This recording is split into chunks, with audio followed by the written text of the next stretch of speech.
ಮೋಸ. ನೀನು ಕಳ್ಳ, ನಾನ್ ಪೊಲೀಸ್. ಹೌದಾ? ಆದ್ರೆ ಯಾವಾಗ್ಲೂ ನಾನೇ ಯಾಕೆ ಕಳ್ಳ? ಏಕೆಂದ್ರೆ ನನ್ನ ಗುಂಡಿನ ಗುರುತು ಇನ್ನೂ ಹಾಗೆ ಇದೆ. ರವಿ, ನೋಡಿದ್ಯಾ ನೀನೇನ್ ಮಾಡ್ದೆ ಅಂತ?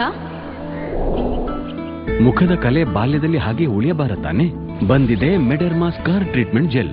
ಇದು ಕಲೆಗಳ ಮೇಲೆ ಪರಿಣಾಮ ಬೀರುತ್ತೆ 8 ವಾರಗಳಲ್ಲಿ. ಇದರಿಂದ ಮಕ್ಕಳಿಗೆ ಸಿಗುತ್ತೆ ಒಂದು ಹೊಸ ಗುರುತು. ಮೆಡೆರ್ಮಾ ಕಲೆಯ ಪರಿಣಾಮ ಹೋಗಲಾಡಿಸುತ್ತೆ.